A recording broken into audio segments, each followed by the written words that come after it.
grabada, ¿ya? Para que los que quieran después revisarla, la puedan tener en la Sociedad Médica Laboratorio Clínico y en ALAPAC también para que la puedan revisar más tarde, ¿ya? Entonces dejamos con ustedes a Gabriela Moreira, Luciana Borgarello. Vamos Luciana a Villanueva, abrir. corrijo. Es Luciana Villanueva. Ay, perdona, perdón. No, no hay ¿Están los problema. micrófonos de ustedes abiertos? Sí. Ahora sí. Bueno, primero buenas tardes a todos. Agradecerles la invitación a SUPAC y a la PAC. No sé si me escuchan bien. Mi nombre es Luciana Borgarello y Gabriela Villanueva. Nosotros somos, les comentamos un poco qué funciones hacemos. Somos médicos con especialidad también en patología clínica, en laboratorio. Trabajamos ambas en el Hospital de Clínicas, en el laboratorio. Y bueno, y ahora estamos aquí ambas embarcadas bueno, en brindarles un poco de información acerca de lo que es este tema, un poco ya conocido por muchos, pero bueno, darles un enfoque un poco distinto de ver lo que ha pasado en el tiempo y traer algunas nuevas expectativas con respecto a este tema. Así que bueno, primero arranca Gabriela y después continúo yo, así que ya ponemos para compartir. Aquí. Ahí está. Perfecto, díganos si no sé si aquí.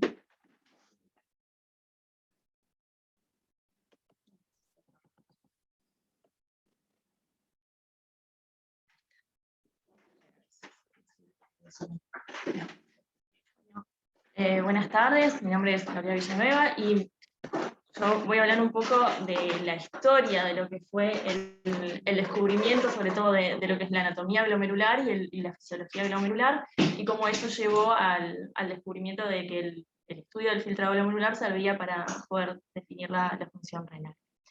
Esto comienza en el siglo XVII. Una de las primeras figuras que se reconocen fue Marcelo Mattigi en el año 1628, que él era un anatomista y en realidad se abocó a describir la anatomía del riñón en diferentes especies y descubrió la existencia de los capilares glomerulares. Pasaron aproximadamente 200 años y apareció el anatomista William Bowman, que él definió la estructura glomerular, demostró que tenía una disposición en un ovillo y que estaba rodeada de una cápsula que luego llevó su nombre y que estaba irrigada por una arteriola aferente y que finalizaba en una arteriola eferente. Y esas son las bases de lo que es el filtrado glomerular.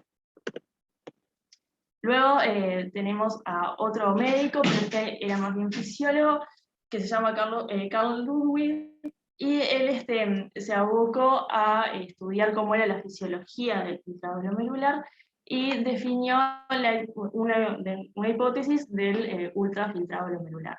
Él sostenía que esos capilares dejaban pasar libremente agua y solutos pequeños, pero que detenían aquellos solutos que eran de mayor tamaño, que en realidad es una hipótesis completamente válida. Tenemos a otro médico de origen francés que él en 1912 fue uno de los primeros que definió que el estudio del volumen urinario y de la concentración de una sustancia, que en este caso fue la urea, podía servir para poder definir la función renal. Más o menos contemporáneo aparece Thomas Addis, que es otro fisiólogo, y él no solamente utilizó la medida de la urea en orina y el volumen urinario, sino que también agregó la concentración de urea en sangre y comparando esos tres parámetros pudo definir cómo era la medición de la función renal en determinados pacientes. Bueno, en función de estos estudios, en el año 1928 aparecieron estos tres personajes, Mackintosh, Moll y Van Slyke, que implementaron por primera vez el término de clearance o depuración máximo de urea. Y lo definieron más o menos similar a lo que conocemos hoy en día, que es el volumen de sangre que se requiere para aclararlo de una sustancia determinada que se excreta por vía renal. Bueno, después Paul Reber, utilizando estos mismos descubrimientos, lo empezó a aplicar, pero en vez de utilizar la creatinina, empezó a estudiar la depuración de creatina. Y las figuras más importantes, Smith, que se lo considera el padre de la fisiología renal, porque fue el primero que utilizó y que reconoció cuál era el real potencial del concepto de clearance. Y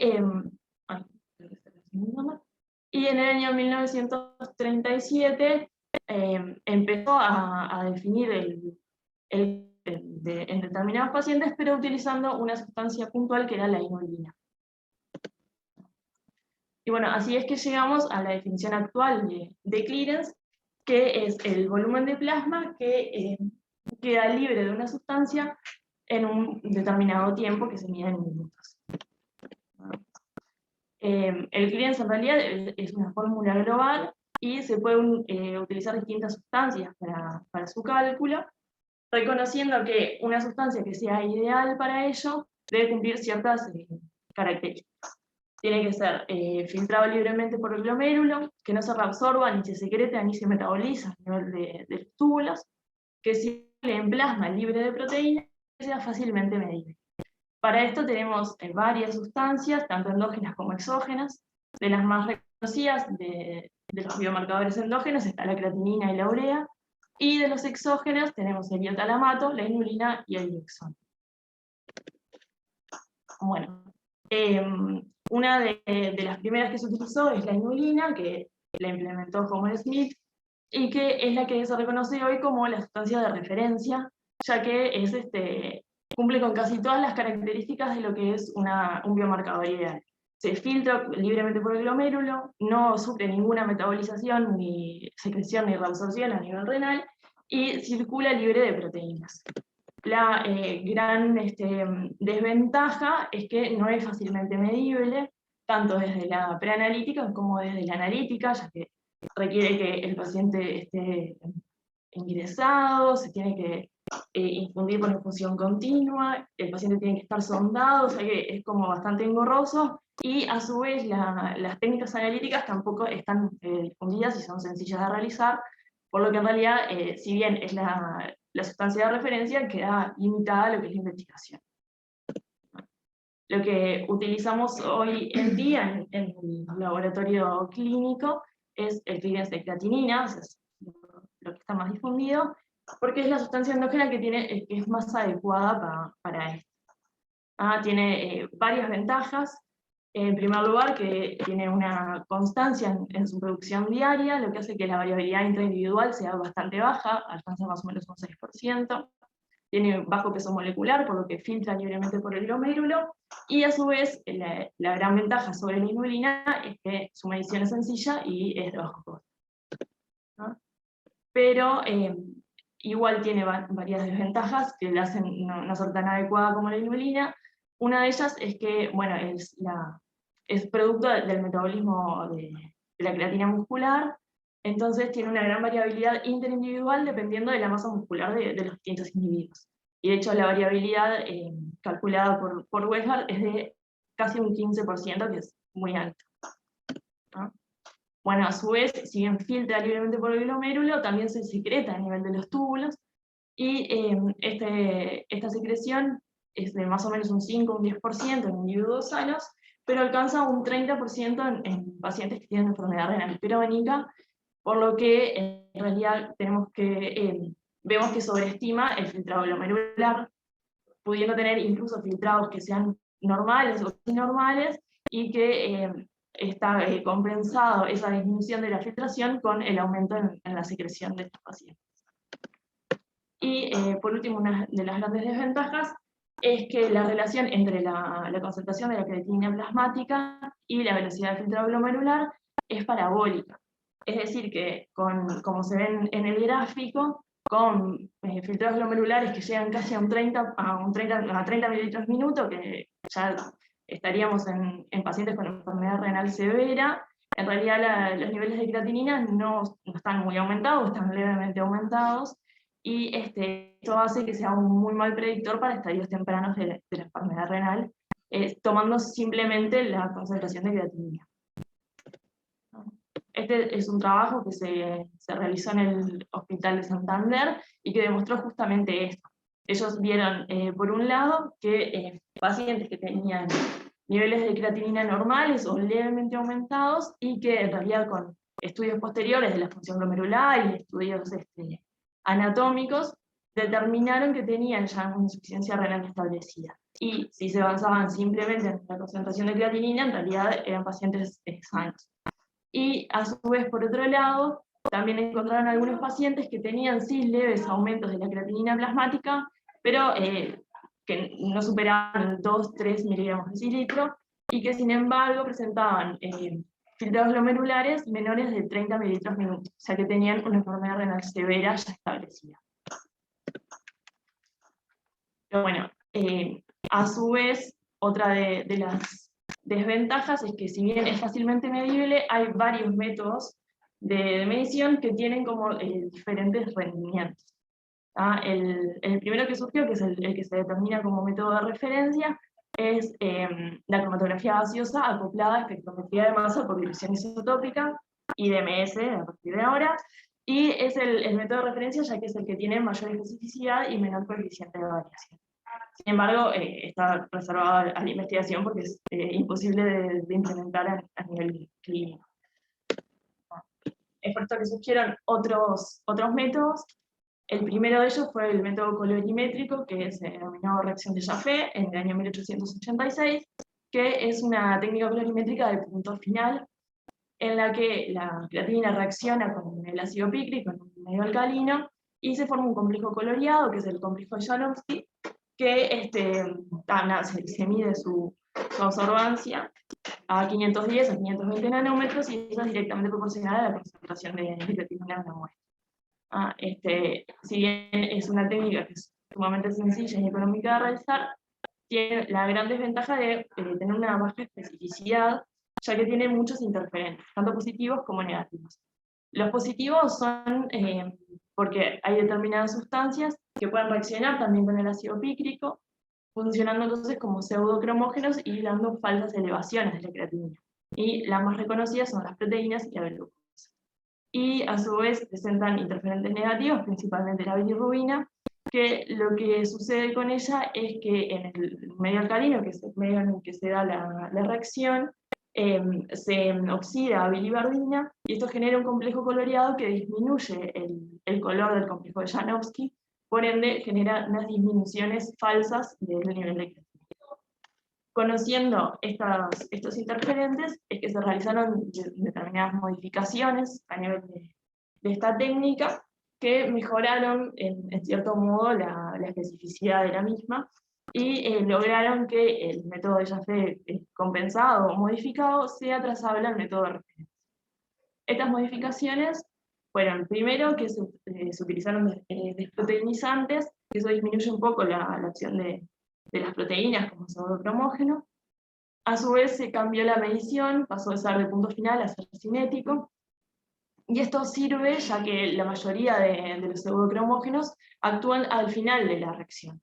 Entonces, al realizar en el método cinético varias mediciones, logramos disminuir este efecto que se da sobre todo al final de la misma. Después, otra de las modificaciones fue que se determinó un valor fijo de compensación, en el que la mayoría de los analizadores que utilizamos hoy en día restan entre 0,2 a 0,4 de forma fija, para poder como disminuir esta acción de los interferentes positivos, que en realidad sirven, pero estamos asumiendo que hay una acción que es fija y estática en todos los pacientes, que eso no es tan certero.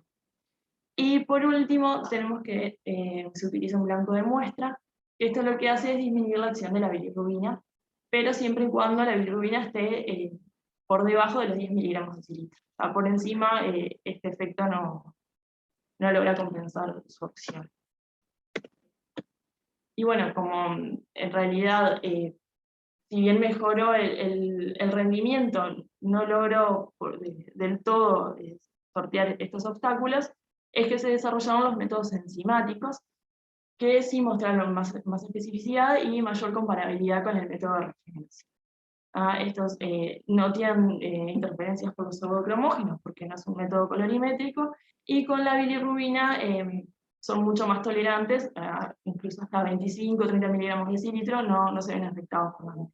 La principal desventaja es el costo, que está más elevado, y eso hace que por lo menos en nuestro medio no esté tan difundido, y sí lo está el método ya esté compensado. Bueno, y conociendo en realidad todas estas diferencias analíticas, es que en el año 2003 el Colegio Americano de Patología intentó empezar a estandarizar las técnicas de creatinina para poder disminuir la imprecisión y la inexactitud en el rendimiento de los diferentes laboratorios. Para eso hizo un estudio en el que se envió una alícuota con un valor de creatinina que estaba establecido por el método de referencia, y encontraron una disparidad enorme en los resultados en los distintos laboratorios en los que esa alícuota se procesó. Es por esto que en el año 2006 se creó el programa de estandarización de creatinina, llevado a cabo por el programa de educación de disfunción renal, junto con otras sociedades científicas, y tenían como objetivo reducir esta variabilidad tan grande de interlaboratorio que se había definido, ¿verdad? Y a su vez definieron valores máximos de error que sean admitidos en el resultado de los analizadores que se usan. Bueno, en el año 2007 este programa se implementó en Uruguay, llevado a cabo por el Programa Nacional de Salud Renal junto con el SEC, y se utilizó como laboratorio de referencia el laboratorio de la ESBIC, que está en La Plata, Argentina, que ellos utilizan el método de referencia, el IMS.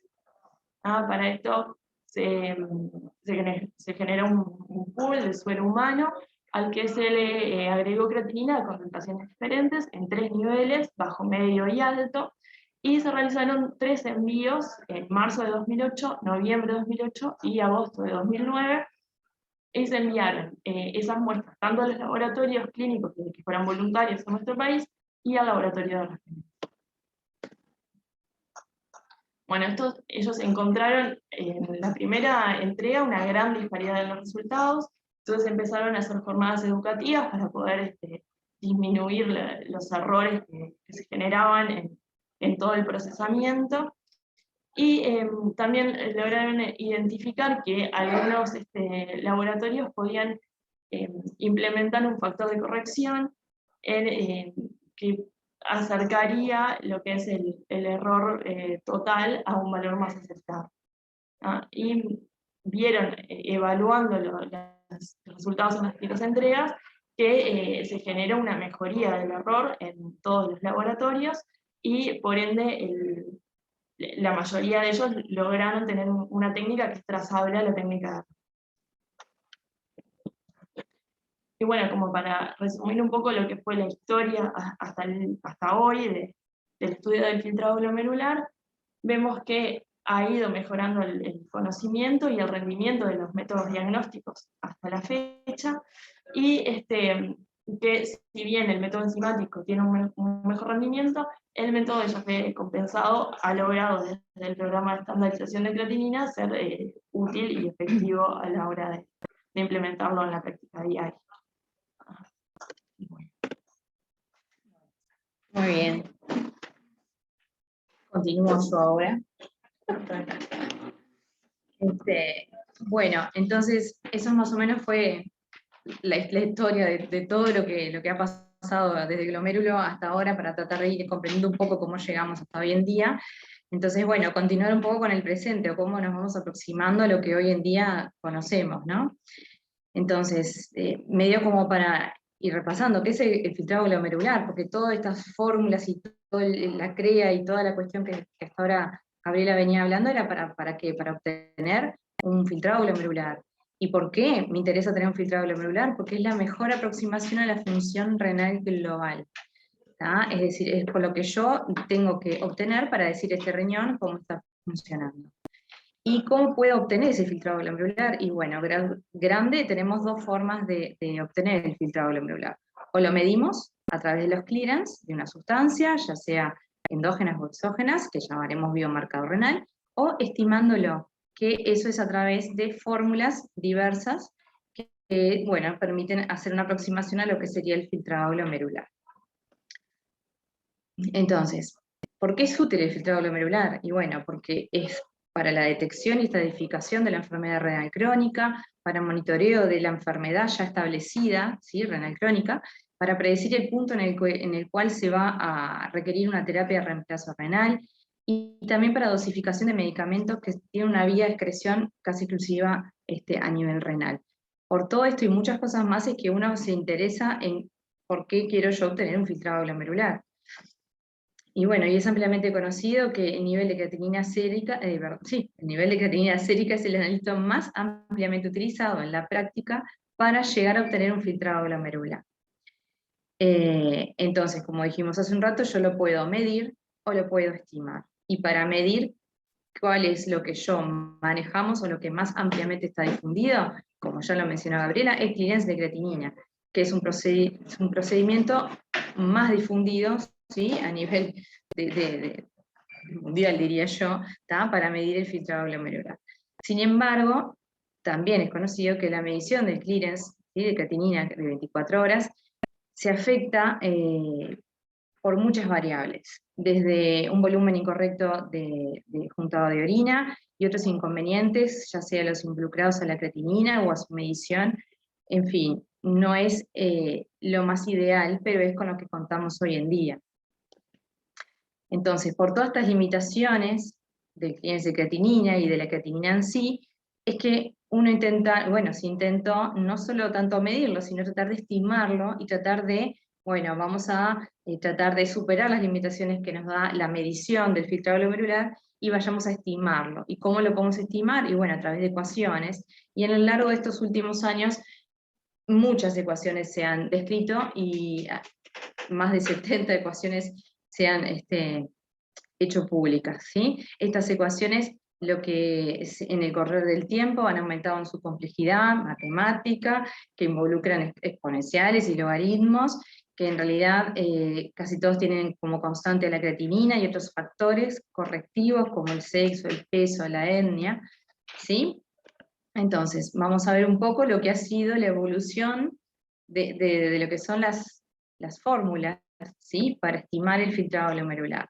Y ya partimos en el 1957, en donde se plantea una primer fórmula, ¿sí? Para estimar el filtrado glomerular, que estaba más que nada destinada a calcular en aquellos pacientes que iban a recibir determinadas drogas que eran depuradas a nivel renal. En esos pacientes fueron destinadas estas primeras fórmulas, ¿sí? Que fueron por Effers. 20 años después aparece Crocop y Kolff, que publicaron una fórmula para estimar el filtrado glomerular que se hizo muy popular entre los médicos y que era sobre todo, más que nada, la utilidad era para el ajuste de dosis de determinados fármacos. Se utilizaba como constantes la creatinina, la edad, el sexo y el peso, y esta fórmula surgía de un estudio en el cual se vincularon 249 individuos con edades que iban entre los 18 y 92 años y eran mayoritariamente todos varones, 96%. Utilizaron para un método para comparar dos aclaramientos de creatinina. ¿Qué limitaciones encontramos en esta fórmula de Crocop-Kolff? Y que fue realizados en tiempos en los cuales los ensayos de creatinina no eran estandarizados como son actualmente. Se basaba en el peso como el representante de la masa muscular, por lo que estaba limitada entonces para aquellos pacientes que estaban amputados o con alguna distrofia muscular o en poblaciones en las cuales el peso estaba influido mayormente por masa grasa. Sobreestimaba la función renal cuando ya existía una enfermedad renal crónica, Y también la limitación también era que establecía arbitrariamente que la masa muscular de las mujeres era 85% a la de los hombres, y no necesariamente tenía que cumplirse ese requerimiento. Por lo tanto, 20 y pico años después, en el año 2000, se sigue desarrollando otra fórmula más, que es la MDRD, que estas siglas surgen de la modificación de la dieta en estudios en la enfermedad renal. Y esta fórmula se convirtió en la ecuación de referencia durante muchos años. Surge de un estudio que vinculó más personas, 1.600 pacientes, más de 1.000 personas eran adultos de ambos sexos, con predominio de raza blanca, y lo que tenía era que todos tenían afecciones de ya tener una enfermedad renal crónica. Y lo que utilizaban como medida para contrastar era el filtrado glomerular medido por iotalamato radioactivo. Se genera una primera fórmula en el cual es un análisis por una regresión múltiple, en el cual intervenían 6 variables, como la urea, la CREA, la albúmina, la edad, el sexo y la etnia, y se llamó MDR6, que el mismo grupo al año hace otra versión más abreviada con 4 variables, que elimina, si no recuerdo mal, la urea y la albúmina y mantiene las otras. En el 2006, esta misma fórmula fue corregida por los métodos trazables para la medición de creatinina, que eso estaba bueno. Pero también, como todas las fórmulas, tienen limitaciones, y una de las cuales es que fue desarrollada exclusivamente en pacientes con enfermedad renal, por lo tanto su rendimiento en pacientes con filtrados glomerulares normales era mucho menor, presentando entonces una subestimación sistemática del filtrado glomerular, es decir, un sesgo a mayores niveles del mismo. Se excluyó en su fase de formulación a los menores de 18 y los mayores de 70, a los diabéticos, a los insulinos requirientes, a las embarazadas y trasplantados. Habían muchas poblaciones que no fueron tenidas en cuenta. Y si bien ha sido validada en algunos de estos grupos, su principal limitación parece que está dada para la estimación del filtrado glomerular en pacientes con función renal normal.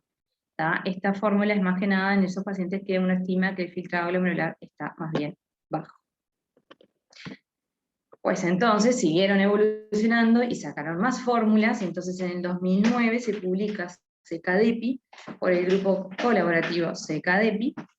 Esta fórmula se creó en base a datos de muchos más pacientes, más de 8.000, y todas las creatininas fueron medidas por un método enzimático en un mismo laboratorio, y tenían pacientes con y sin enfermedad renal, así que teníamos un filtrado glomerular mucho más amplio en esta forma.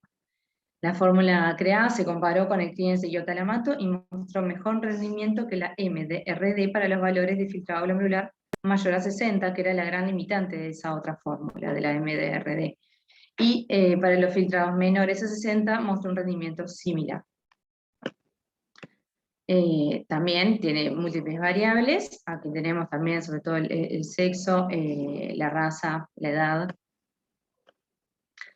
Y también, como todas las fórmulas, también tiene sus limitaciones, sobre todo que la población en la cual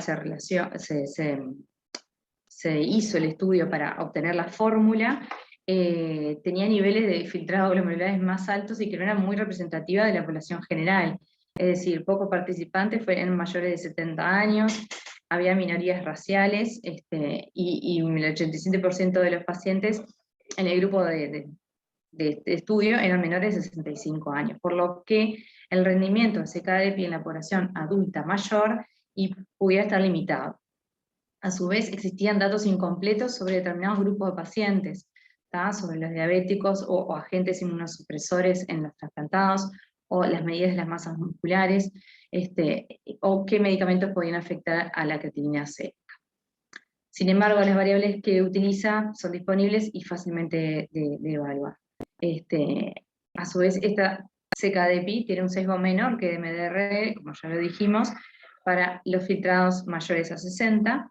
Sin embargo, la precisión sigue siendo limitada, y entonces estas imprecisiones de las estimaciones del filtrado glomerular, y uno puede entender entonces que la edad, la raza y el sexo no tiene tanta implicancia en la variación de la creatinina.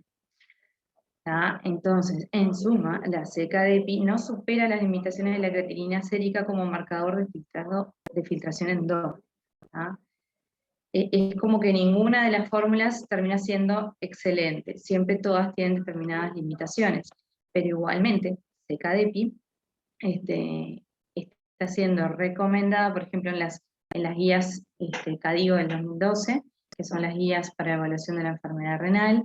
Ellos recomiendan, ¿tá?, que se reporte no solo los valores de creatinina sérica, sino que también se haga la estimación del filtrado glomerular utilizando la CKDPI 2009. ¿Tá? Entonces, sigue siendo la más ampliamente difundida en la población general. Y sin olvidarnos también, y colaborando o intentando ver de si podíamos mejorar las fórmulas ya existentes, surge la cistatina C.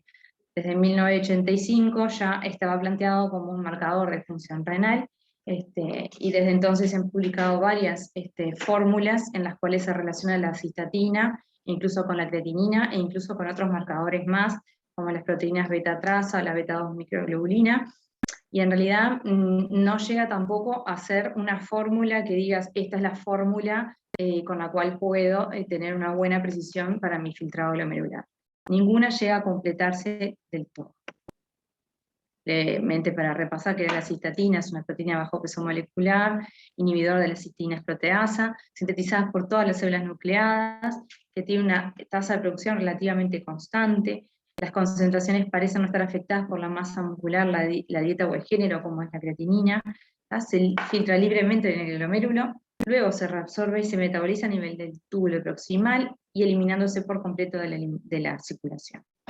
No se reconocen algunas otras rutas extrarrenales de la eliminación, y los métodos de medición son inmunoensayos turmedimétricos o nefelométricos. Y bueno, entonces, hemos visto entonces que en el correr de estos años han surgido un montón de fórmulas para tratar de estimar el filtrado glomerular y no medirlo, porque teníamos muchas limitaciones con la medición a través del clearance de creatinina. Entonces intentamos estimarlo y no se llega como a un muy buen éxito. Entonces, ¿cuáles son las grandes limitaciones de utilizar estas ecuaciones o fórmulas para la estimación? Y bueno, hay grupos que no es conveniente aplicar la fórmula. Por ejemplo, en personas que tienen pesos corporales extremos, como el índice de masa menor a 19 o mayor a 35, en personas que siguen determinadas dietas, como los vegetarianos, o en aquellas personas que tienen alteraciones de las masas musculares, como amputaciones o distrofias, en los menores de 18 años, en enfermedades hepáticas graves, en las embarazadas, en aquellos pacientes que tengan un fracaso renal agudo. No es momento tampoco de hacer una estimación del filtrado glomerular a través de las ecuaciones.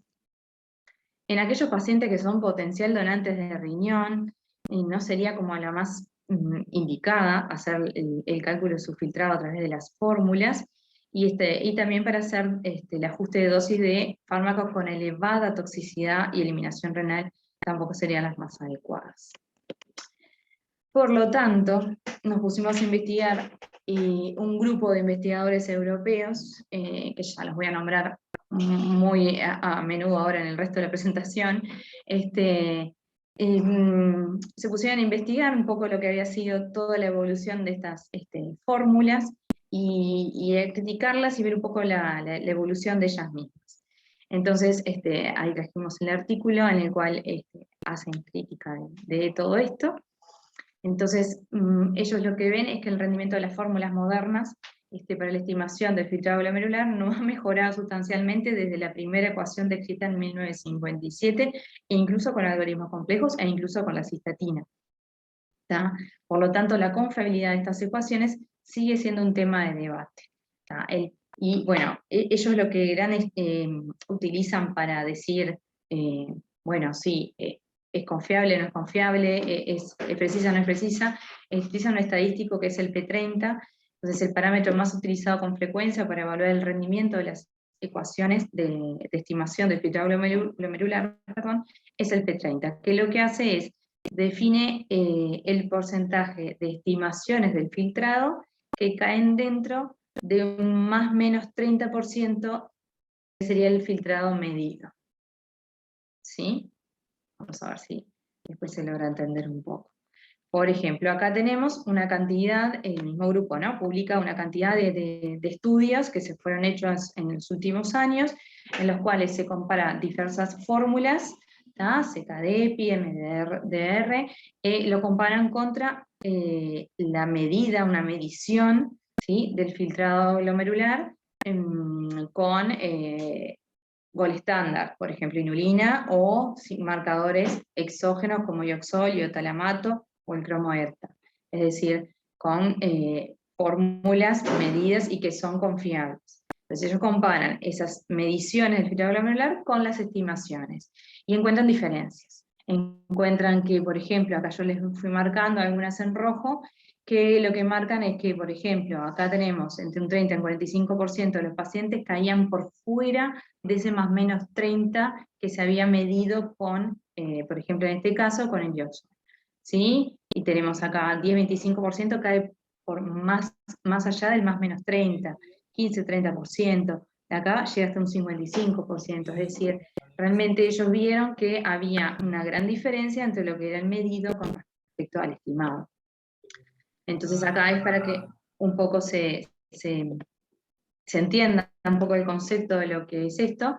Ellos plantean que estos límites de más o menos 30% son extremadamente anchos y no aceptables para evaluar a las fórmulas de estimación del filtrado glomerular. Para la mayoría de las ecuaciones de estimación, el 50-90% de los resultados cae dentro de este límite de más o menos 30. Por lo tanto, ¿qué entendemos? Que hay entre un 10 y un 50% de las mediciones que el error se va más allá del 30%. Es decir, si yo tuviera un filtrado glomerular de 60, como lo marca el gráfico, medido por un método de referencia, sea inulina, ioxol, iotalamato, y yo hago una estimación, mi estimación podría ir desde 42 hasta 78 milímetros por minuto. La gran mayoría caía acá, pero había muchos, entre un 10 y un 50% que se van más allá. Entonces, no son muy precisas. ¿Qué es lo que dice este grupo y qué es lo que aconseja este grupo? Que se necesita una evaluación más rigurosa que la del P30 para estas fórmulas de estimación. Entonces, ellos lo que sugieren es hacer que no debemos excedernos de un más menos 10% con respecto a la medición del filtrado glomerular. Y es más, que el 90% de esas estimaciones deberían caer dentro del margen de error del más menos 10. Ellos sugieren que, por ejemplo, aquí una medida de un filtrado de un 60% no debería sus estimaciones pasarse de un 54 a un 66 mililitros minuto. Y no todas las fórmulas llegan a conseguir esto, ¿verdad? Entonces, ¿qué conclusiones saca este grupo? Que bueno, que el margen de error para las fórmulas de estimación es inesperada e inaceptable, que el rendimiento de las fórmulas de estimación del filtrado no ha mejorado en estos 60 años, por lo tanto, la estimación con fórmulas para el filtrado es una herramienta poco confiable para evaluar la función renal, tanto en la salud como en la enfermedad, como así en la práctica clínica como en la investigación. Entonces, lo que ellos proponen es que siempre que sea posible, se recomienda la medición directa del filtrado glomerular, más que la estimación. Es este grupo español, ítalo-español, europeo. Entonces, siguiendo un poco lo que predica este grupo, dijimos, bueno, vamos entonces a volver otra vez a lo que era el filtrado glomerular y lo que habíamos dicho al inicio, nosotros lo podíamos medir o estimar, midiéndolo con el índice de creatinina que teníamos que Gabriel había explicado hace un rato, ya sabíamos que tenía muchos errores y no era muy confiable, entonces teníamos otra chance que es estimándolo, pero estimándolo también vimos que tiene muchas limitaciones, entonces ahora lo que vamos a hacer, bueno, vamos a concentrarnos en medirlo a través de un clearance. Volvamos a repasar, ¿no? Los endógenos CREA, urea, y los exógenos inulina, gol estándar, y tenemos otros marcadores como el ioxol, iotalamato y el cromoerta. Lo que hablamos, lo que más ampliamente difundido es el clearance de creatinina, y ya lo hemos visto en el correo de esta presentación, de que es una técnica que no es conveniente, engorrosa, con sus dificultades, ya sea tanto para la recolección de orina como para su determinación. Entonces no sería lo más ideal, es lo que tenemos y es lo que se usa, pero no es lo más aconsejable. Entonces, vámonos a enfocarnos un poco entonces a lo que serían los biomarcadores exógenos, ya que los endógenos no nos ofrecen algo mejor, concentrémonos en los exógenos. Pero ¿qué pasa con los exógenos? No son usados en la práctica diaria, son excepcionalmente usados para investigación, y hoy en día en Uruguay no tenemos experiencia alguna utilizando estos marcadores. Entonces, bueno, ahí es cuando nos planteamos hacia dónde podemos ir, ¿no? Porque el planteo hoy en día es un clínico de creatinina y fórmulas que ya vimos que no cumplen nuestros requerimientos, o al menos en determinados pacientes o en determinados grupos de pacientes no es lo aconsejable hacer una estimación. Es aconsejable hacer una medición. Entonces, y aquí es un poco que se nos plantean al laboratorio del Hospital de Clínicas. Tenemos, en el Hospital de Clínicas tenemos un centro de nefrología, un centro de trasplante, en el cual se nos arrimaron al laboratorio y con una inquietud que era tratar de buscar una medida más exacta del filtrado glomerular.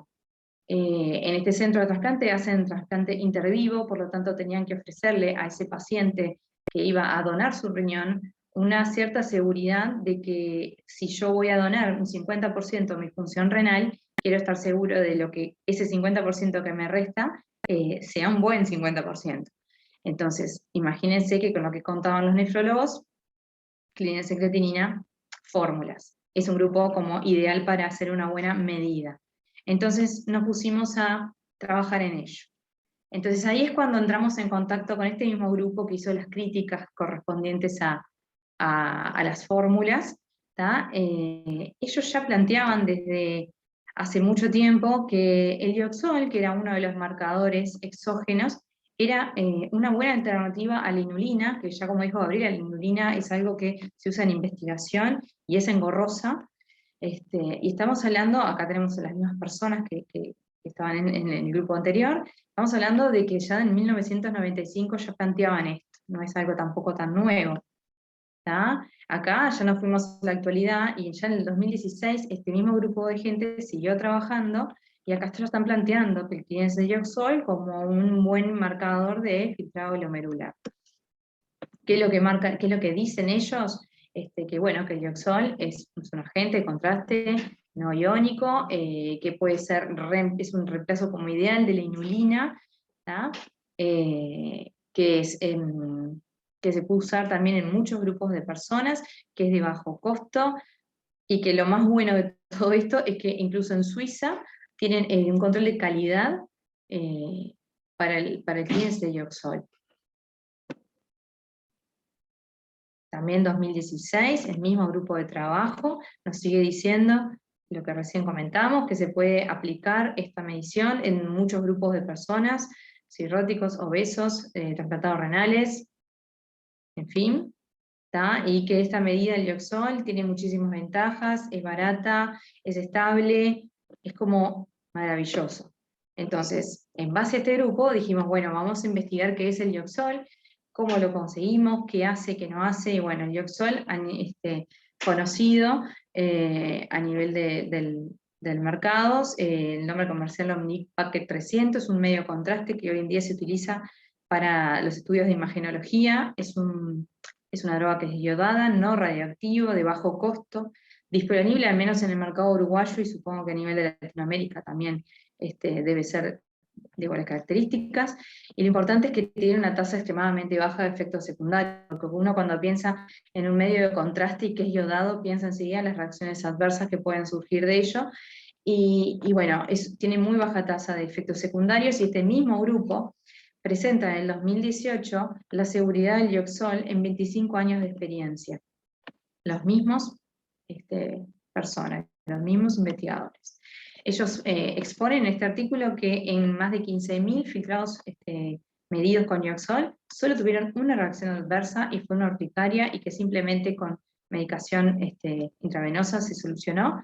Por lo tanto, ellos plantean que es extremadamente seguro utilizar el dioxol como marcador para el filtrado glomerular. Y es un marcador ideal. ¿Por qué? Porque cumple las condiciones de marcador. Es estable en plasma, no es secretado ni reabsorbido ni metabolizado por el riñón, tiene una baja unión a las proteínas y con una excreción extrarrenal que es anecdótica. Entonces, nos informamos de todo esto un poco y bueno, y a través de un proyecto de investigación decidimos encaminarnos en este proyecto, valga la redundancia, y bueno, quisimos evaluar las técnicas de medición del filtrado glomerular en la selección del donante vivo para trasplante renal, abocándonos a esto, el planteo del Centro de Nefrología del hospital. Entonces, sabíamos que se medía por HPLC, contábamos con un HPLC, gracias a la unidad de monitoreo de drogas dependiente del laboratorio. Tuvimos que hacer compras de insumos, se compró Ioxol, se compraron elementos para el HPLC, y comenzamos a hacer las correctas. Y lo más importante es que pudimos conseguir una pasantía e ir con el grupo investigador que había hecho todos estos estudios previos. Y fuimos a España, fuimos a Tenerife, donde tienen el centro, es el Hospital Universitario de Canarias, allí es el centro de referencia en donde se hace clearance de Ioxol. Es una unidad de investigadores impecables, constituidas por nefrólogos, químicos, tenemos licenciados en enfermería, el grupo informático, y bueno, empezamos a ver un poco qué es lo que ellos hacían, y bueno, tenían indicaciones de varios grupos de pacientes, y me encantó porque dentro de su grupo de pacientes estaba nuestro fin, nuestra finalidad, que era el donante vivo de riñón, estaba incluido y era uno de los principales que se hacía la medida del filtrado glomerular.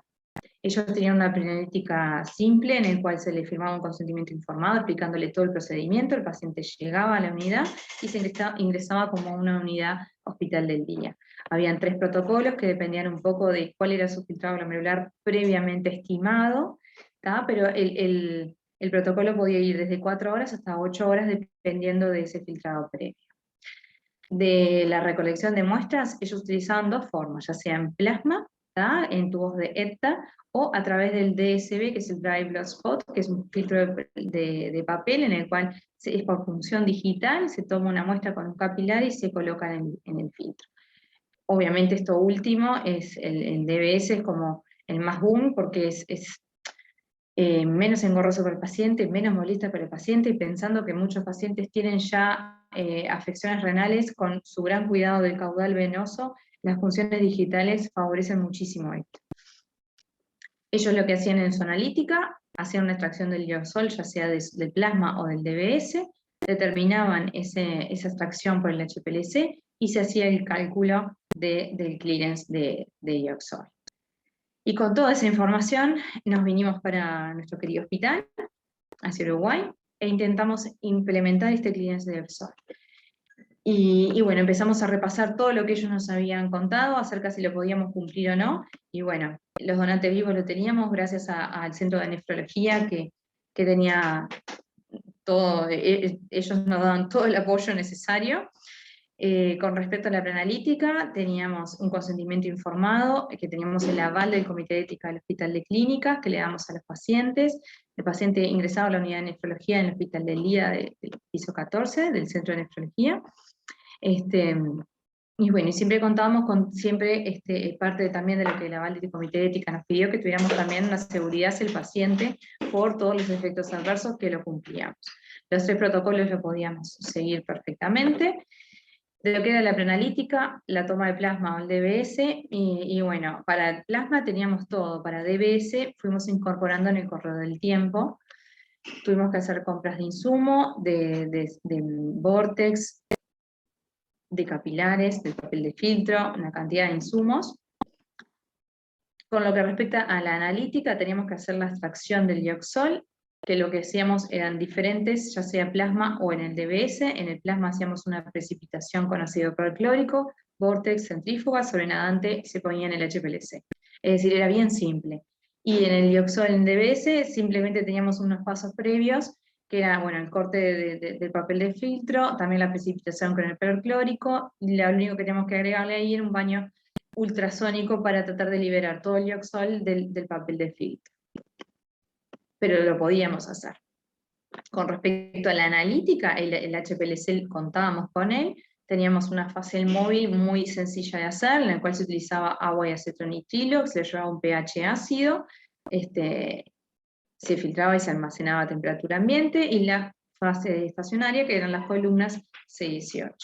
Empezamos nosotros primero a generar nuestros propios calibradores y controles de calidad, y estas fueron nuestras primeras curvas de calibración, hermosas, muy contentas nos quedamos con estas curvas de calibración, y esto fue nuestro primer cromatograma, en el cual se vio el pico de Yoxol, y esta hoja de cálculo era para realizar el cálculo, finalmente, que fue una gentileza dada por el Laboratorio Español de Referencia, en el cual es un Excel que simplemente se le agrega determinadas fórmulas para calcular el aclaramiento. Por ejemplo, acá se grafican los diferentes puntos de la redundancia, del aclaramiento del Yoxol en plasma, de un mismo paciente en el correr del tiempo. Entonces, con todo esto, dijimos, porque todo esto habíamos empezado a probar con los calibradores y los controles de calidad nuestro. Dijimos, bueno, vamos a juntar fuerzas y decidimos hacerlo en voluntarios sanos. Y lo hicimos en 9 voluntarios sanos. Se inyectó 5 mililitros de Yoxol para luego continuar a partir de las 2 horas con las diferentes extracciones. Vale también tener en cuenta que son solo 5 mililitros de Yoxol. Cuando un paciente se va a hacer un procedimiento de imagenología, recibe 100 mililitros, 150 mililitros, es decir, dosis mucho mayores. Pero está claro, si el paciente hace una reacción anafiláctica o lo que sea, lo va a hacer a 0,5 mililitros. Bien, pero igualmente teníamos todos los recaudos necesarios. Las muestras se extraían por punción de sangre de vena periférica, las recolectábamos en los tubos anticoagulante ETA, y también hacíamos la punción para el DBS. Dependía del filtro glomerular previamente estimado, pero podía ir entre 4 a 8 horas. Los tubos de ETA se eran centrifugados, separaban todo en plasma y se congelaban a menos 20 grados hasta su procesamiento, y el DBS era conservado hasta el procesamiento. Luego, una vez que decidíamos procesarlo, se hacía la precipitación con el ácido perclórico, sobre todo el plasma, que era lo que más teníamos aceitado, vórtex, centrífuga, y sobre nadante se iba al HPLC. Esta era nuestra curva de calibración el día que empezamos a dosificar a los pacientes, que fue una curva perfecta. Y este fue un cromatograma de paciente. Perfecto, el pico de Yoxol. Y esto, bueno, obviamente el cálculo, la hoja de cálculo, utilizamos las mismas. Y bueno, y acá es un poco, les arrojamos un poco los resultados, ¿no? De los 9 pacientes, con sus distintos sexos y edades. La CKDEPI, porque nosotros lo comparamos, el filtrado medido por Yoxol, con respecto al estimado por CKDEPI, y acá tenemos las diferencias encontradas en mililitros minutos como en porcentaje. Y si ustedes recuerdan, lo que estuvimos hablando hoy era que CKDEPI, o el aceptado, era que decía que se alejaba, digamos que lo aceptable era, o lo que mayoritariamente hacían las fórmulas, era que era más o menos 30% con respecto al medido. Y bueno, la gran mayoría entra dentro de ese 30%, siendo que hay algunos que se nos escapan a ese 30%. Y si uno se vuelve más exigente, que era lo que este grupo pedía, era que se alejara un 10% simplemente. Y vemos que un 10% ya ahí cae muchos menos de los pacientes. Por lo tanto, sí, uno puede decir que las fórmulas no son tan precisas o exactas con respecto a la medición de agentes que son comparados con la inulina, ¿verdad? Entonces, un poco las conclusiones de estos 9 voluntarios es que, bueno, nosotros nos quedamos muy contentos con nuestros resultados analíticos en el HPLC, ¿sí? Cumplieron nuestras expectativas, las curvas de calidad fueron óptimas. Claramente el número de pacientes todavía es muy escaso, pero es muy alentador.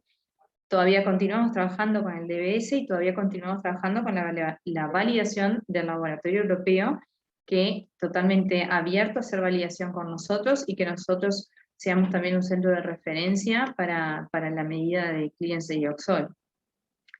Entonces, esta es nuestra validación, el día que la podamos obtener, que es nuestra meta a futuro. y nuestra gran anhelo es que así se logre y podamos, vuelvo a decir, tener un centro de referencia equiparable al europeo, para lo que es el clearance de Yoxol y la medida de filtrado glomerular. Y bueno, muchísimas gracias a todos por la atención y la paciencia. No, muchísimas gracias a usted, Gabriela, Luciana, por la presentación muy completa. Los felicito además por el estudio. Hay tiempo para hacer algunas preguntas. No hay en el chat, pero sí podrían hacerlas en forma directa quienes quisieran hacerla en voz alta. Por mientras, igual yo tengo una pregunta que hacer. ¿Ustedes trabajaron juntas en esta investigación, Gabriela, Luciana? Trabajamos. Yo soy la que más tiempo llevo en el servicio, entonces no quiere decir que soy más vieja, para nada. Pero yo soy un poco la que más ha tenido, y a Gabriela le he incorporado un poco en este último tiempo, entonces la vengo empapando con esto y para que sea mi sucesora. Pero sí, hemos trabajado y ya tenemos unos cuantos años en esto.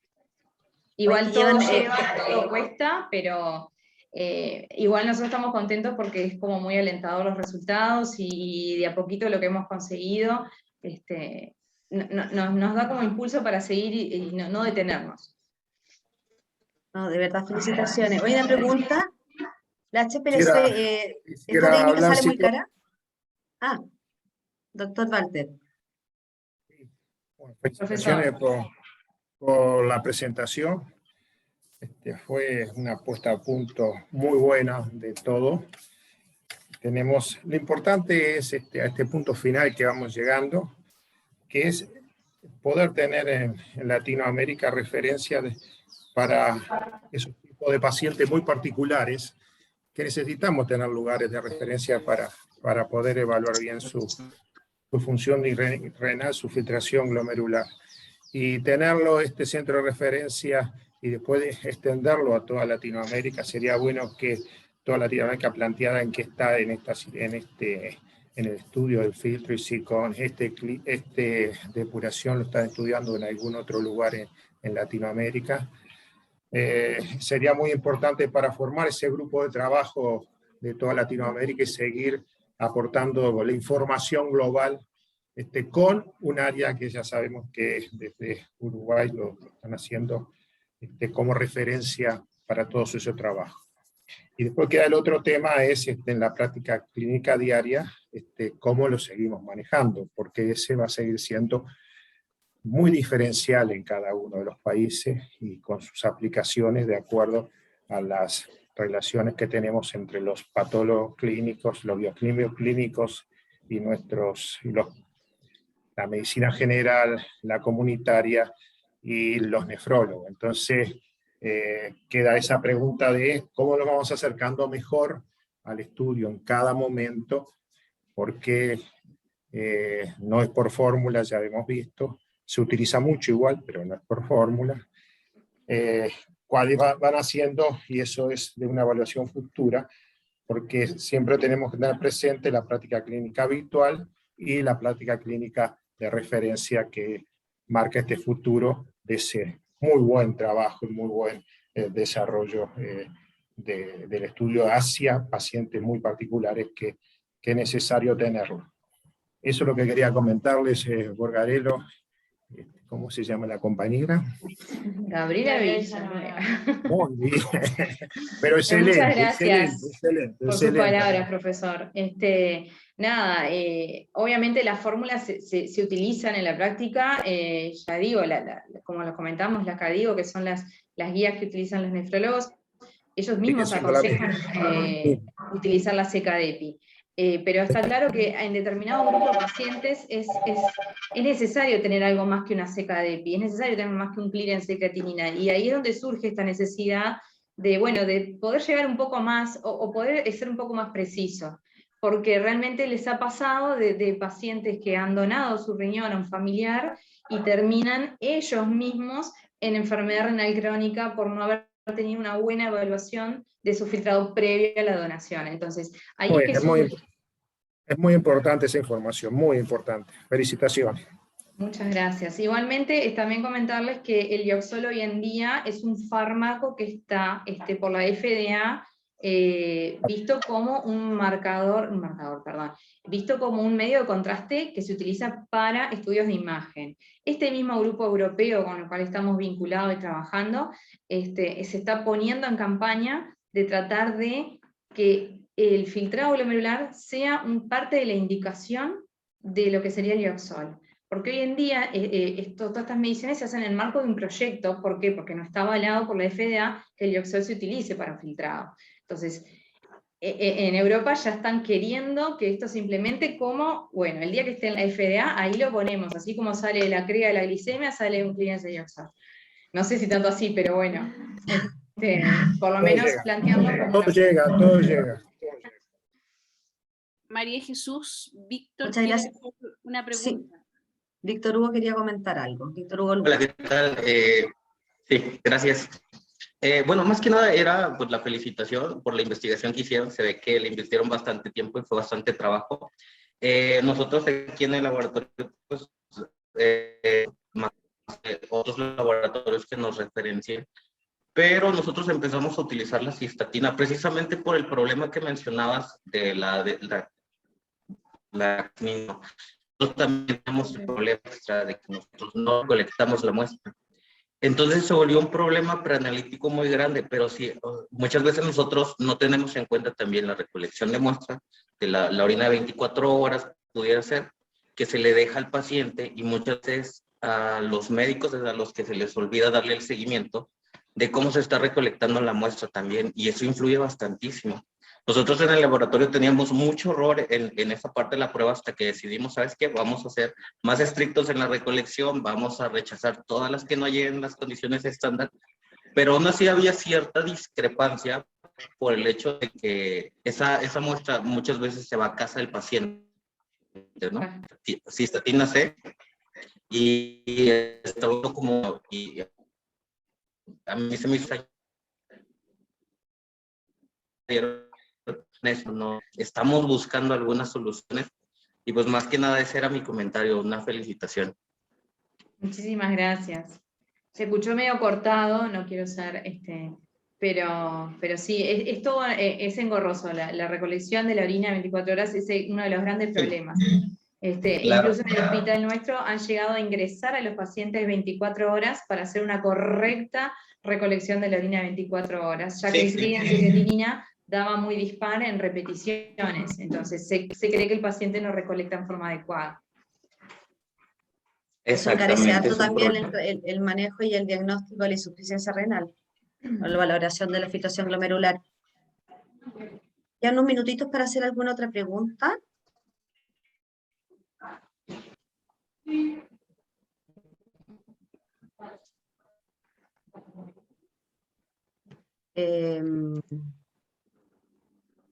¿No? ¿No? Teníamos la idea que Fueron íbamos a hacer tan una claras votación. las expositoras que nos dejaron sin ninguna pregunta. Felicitarlas muy por la... completa. Exacto. Bueno, Felicitarlas por la exposición y por el trabajo que vienen desarrollando. Y uno que las vio de chiquitas, no tanto a Gabriela, pero a Luciana sí, hoy genera un gran impacto verlas en esa posición, ¿no? Así que felicitaciones. Bueno, muchas gracias, Gabriela. No, agradecer a ustedes la disposición hacia con nosotras de poder contarles un poco, porque también la idea es que esto no es guardárnoslo, sino también transmitirlos y bueno, también incentivar a otros centros, a otros estudiantes o a las mismas residentes que tienen que estar por ahí escuchando, a la investigación, ¿sí? A que todo es posible. Y bueno, y agradecerles, vuelvo a dar la redundancia de la invitación. Por más que es un tema que ya está en boca de todos, el filtrado glomerular una y otra vez, pero bueno, quisimos traer un poco algo distinto de lo que llevamos estudiando ya hace un par de años. Muchas gracias. Bueno, terminando la reunión, se puso una encuesta a disposición de todos ustedes para que puedan responder un par de preguntas que nos ayudaría mucho. por favor la hacen antes de retirarse de la charla, y agradezco mucho a los participantes, a los que asistieron, y a las charlistas que hicieron una estupenda presentación y un trabajo fenomenal el que tienen en las manos. Así que vamos a estar atentos a los resultados finales. Muchísimas gracias. Muchísimas gracias a todos. Y aprovechamos antes del cierre final para volverlos a invitar a todos para el próximo congreso. Como recordarán, entre el 5 y 8 de mayo próximo, a la PAC, en el contexto del Congreso Mundial, va a desarrollar su congreso, así que esperamos, como las expositoras invitaron, a que todos estén preparando trabajos para presentar en el marco del Congreso. Y nosotros capaz que traemos actualización de todo esto. Bueno, con Muy mucho bien, gusto. excelente. Los invitamos a que sigan el voy a quedar capítulo 2. esperando, lo voy a quedar esperando. Muy bien. Muy Esto bien. está grabado, así que... Sí, va a quedar grabado Bueno, para que lo Me siento compartan. presionada ahora. Exacto. Muy bien. Ya, que descansen, que estén muy bien. Bueno, hasta luego. Felicidades a Muchas todos. gracias.